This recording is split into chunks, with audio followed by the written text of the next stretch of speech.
মানুষ ভালো না, আমরা বাঙালি ভালো না। আমরা ভুলে যাই আমরা কিসের থেকে কিসের উঠে গেছি, আমরা ভুলে যাই। এই যে আমাদের ভাইরা, জাতিসংঘ অনুসারে 1400-র অধিক মায়ের সন্তানকে নির্বিচারে গুলি করা হত্যা করা হয়েছে। আসলে কি 1400 জন মরছে? সংখ্যাটা আরো বেশি। 5ই আগস্ট যাত্রাবাড়ি কতজন মরছে তার সংখ্যা আজ পর্যন্ত বের করতে পারে নাই।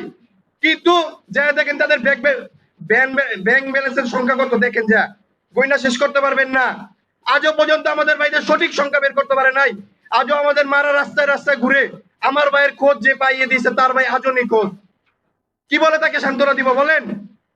আমার ভাই সহ 8 জনকে 1.5 বছর পর শনাক্ত করা হয়েছে। বাকি যে কবরগুলো তাদের স্বজনরা কিন্তু আজও খুঁজতেছে, আজও দাঁড়ে দাঁড়ে ঘুরতেছে, কিন্তু তাদের ছেলে বা মেয়ে বা হাজবেন্ড বা ওয়াইফের সন্ধান পাচ্ছে না। এই অপদার্থ ইন্টিরিম চলে গেছে। এখন আমাদের ভাইদের রক্তের উপরে দাঁড়িয়ে বিএনপি সরকার কি স্পষ্টভাবে বলতে চাই, আমরা দেখতেছি যে জুলাই সনদ নিয়ে তালবাহানা চলতেছে। জুলাই সনদ নিয়ে যদি তালবাহানা হয়, স্পষ্টভাবে বলি, জুলাই সনদকে যদি অবৈধ বলা হয় তাহলে ইন্টিরিম সরকার অবৈধ, সমন্বয়ক অবৈধ, এই যে নির্বাচন হয়েছে এটাকে অবৈধ বলবেন আপনারা। জুলাই সনদকে অবৈধ যদি আপনারা স্বীকৃতি দেন তাহলে এই নির্বাচনকে অবৈধ স্বীকৃতি দিবেন। আপনি যে প্রধানমন্ত্রী আছেন তারেক রহমান, আপনার প্রধানমন্ত্রীর দায়িত্বটা অবৈধ স্বীকৃতি দিবেন। তাই রিকোয়েস্ট করব, জুলাই শহীদ এবং আহতদের সাথে তাদের রক্তের সাথে গাদ্দারি করবেন না কেউ। তাদের রক্তের সাথে তো 1.5 বছর অনেক গাদ্দারি হয়েছে। একটা কথা বলবো, সবারই মরতে হবে। এই দুনিয়ায় কেউ চিরস্থায়ী না ভাই, সবার মরতে হবে। উপরে একজন আছে, তার দুনিয়ায় কিন্তু সঠিক বিচার হবেই হবে। তার দুনিয়ায় শুধু আমাদের ভাইদেরকে যারা নির্বিচারে গুলি করে হত্যা করা হয়েছে তাদের বিচার শুধু হবে না, তার সাথে তাদের পরে জুলাই গণঅভ্যুত্থান হওয়ার পর আমাদের ভাইদের রক্তের উপরে দাঁড়িয়ে যারা গাদ্দারি করছে তাদের বিচারও আল্লাহর আদালতে হবে।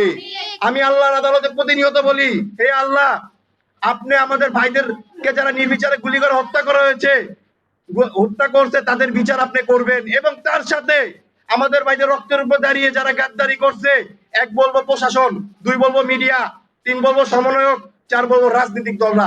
মিডিয়া কেন বলবো প্রশ্নতে আসেন। মিডিয়া যদি ঠিক থাকতো তাহলে বাংলাদেশে সব ঠিক থাকতো। মিডিয়ার অনেক ভাইরা, আমি অনেক ভাইয়ের সাথে কন্ট্যাক্ট করছি, অনেক ভাই অনেক কিছু নিয়ে কাজ করতে চায়, কিন্তু তাদের উপরের থেকে বাধা দেয়। ওই যে তারা চাকরি করে, তারা তো চাকরি করে খায় ভাই, তারা সত্যের পথে কথা বলতে গেলে তাদের চাকরি চলে যাবে। তারা কিভাবে সত্যের পথে কথা বলবে? আমার ওসমান আদি ভাই, যিনি কিনা আমাদের শহীদদের জন্য, আমাদের আহতদের জন্য, আমাদের ভাইদের হত্যার বিচারের জন্য, দেশের জন্য কথা বলতো, অবশেষে কি হলো? তাকে হত্যা করা হলো। আর সেই হত্যার বিচার আজও হলো না। আমাদের এই বাংলাদেশে ওসমান হাদি ভাই মারা গেছে, এখন দেখেন তো ওসমান হাদি ভাইকে নিয়ে কতজন কত কথা বলে, কোনো বিচারের কথা কয়জন বলে দেখেন। এই বাংলাদেশে বিচার কখনো হবে না, লিখে রাখেন। আর বিচার যদি হয় তাহলে আলহামদুলিল্লাহ, আর যদি বিচার এই দেশে না হয় তাহলে বিচার সংবিধান স্পষ্ট হয়ে লেখা হোক, বিচার চাইয়া লজ্জা দিবেন না। তাইলে আমরা বিচার চাবো না, আমরা বিচার চাবো আল্লাহর কাছে। আমি কোন রাজনৈতিক দল, খালি ফ্যাসিস্ট খুনি হাসিনার দল বাদে বর্তমানে যারা রাজনীতি করতেছেন মুক্ত আকাশে, তাদেরকে বলবো মরতে হবে সবার। আপনারা সঠিক পথে আসেন, না হলে আমাদের মাদের চোখের পানিতে আপনারা ধ্বংস হয়ে যাবেন। কথাটা মাথায় রাখেন। এই বাংলাদেশের রাজনীতি নোংরা, আমি নোংরা বলবো, বাংলাদেশের রাজনীতিকে ঘৃণা করি আমি। যে বাংলাদেশের রাজনীতিতে মানুষ মরে, দেশের জন্য জীবন দেয় এবং তার হত্যার বিচার পর্যন্ত হয় না, তাকে যে মেরে ফেলা হয়, তার মেরে ফেলার এই বিষয় নিয়ে তারা রাজনীতি করে এবং আঙ্গুল ফুলে কলা গাছ হয়ে যায়। হাদি ভাই, ওসমান হাদি ভাইকে নিয়ে এখন যারা ব্যবসা করছে তাদেরকে বলবো স্পষ্টভাবে মরতে হবে। ব্যবসা বাদ দেন, হাদি ভাইয়ের হত্যার বিচার করেন। জুলাই গণঅভ্যুত্থান হওয়ার পর আমাদের এই 1.5 বছরে আমাদের 1400-র অধিক মায়ের সন্তানকে হত্যা করা হয়েছে নির্বিচারে, জাতিসংঘের অনুসারে। আপনার যদি 1400 অধিক মায়ের সন্তানকে নির্বিচারে গুলি করে হত্যা করা হয়, যদি একটা হত্যা একটা পুলিশ জড়িত থাকে তাহলে 1400 পুলিশ ধরার কথা। সেখানে 1.5 বছরে মাত্র 61টা পুলিশ ধরেছে। এই 61টা পুলিশের ভেতর অনেকে জামিন পেয়ে বের হয়ে গেছে। তাহলে বিচার আমরা এই বাংলাদেশে কিভাবে দেখবো? যদি আমি বিপ্লব, আমি যদি এই দেশের জন্য কথা বলি তাহলে আমাদের জীবন দিতে হবে।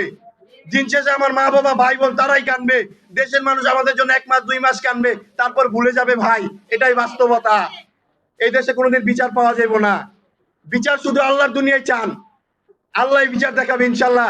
জুলাই গণ অভ্যুত্থান আমরা ছিলাম উসিলা, মেন তো ছিল আমার আল্লাহ।